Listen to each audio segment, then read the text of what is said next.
Halo, assalamualaikum warahmatullahi wabarakatuh. Masih bersama dengan TS Channel 418. Salam sejahtera untuk kita semua. Pada kesempatan kali ini, saya akan membahas tentang babat tanah Jawi. Babat tanah Jawi, kalau dalam bahasa Indonesia yaitu sejarah tanah Jawa. Sejarah tanah Jawa adalah sebuah sastra berbentuk tembang mocopat berbahasa Jawa yang berisi mengenai sejarah Pulau Jawa. Terdapat beragam susunan,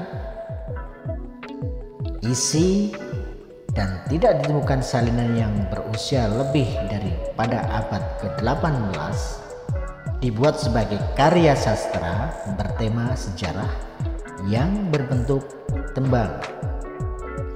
Sebagai babat dengan pusat zaman kerajaan Mataram, naskah ini tidak pernah lepas dalam setiap kajian mengenai hal-hal yang terjadi di tanah Jawa.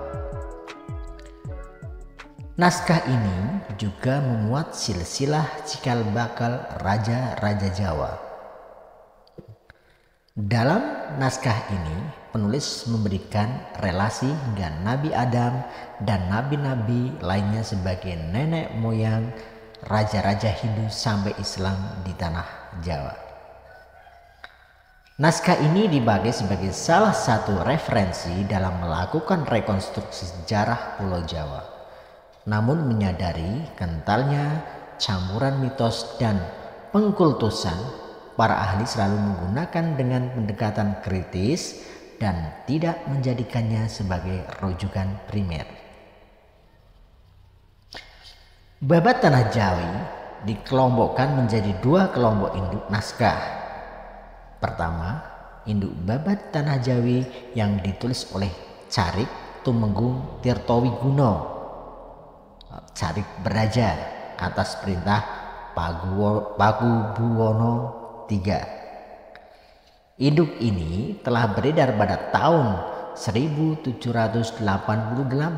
Pada tahun 1874, Johannes Jacobus Mensma menerbitkan versi ganjaran atau prosa dari induk ini yang dikerjakan oleh Ngabehi Kertapraja. W.L. Oslof pernah mereproduksi ulang versi Mensma pada tahun 1941. Pada kedua versi tersebut, nama Ngabehi Kertapraja tidak dicantum. Menurut Merle Kelvin Ricks, versi Mensma bukan sumber utama yang bisa diterima untuk riset sejarah, dan sebaliknya mengakui edisi Outhouse.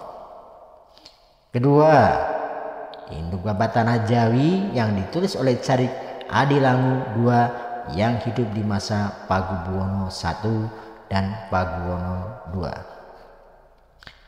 Naskah tertuanya tertanggal tahun 1722.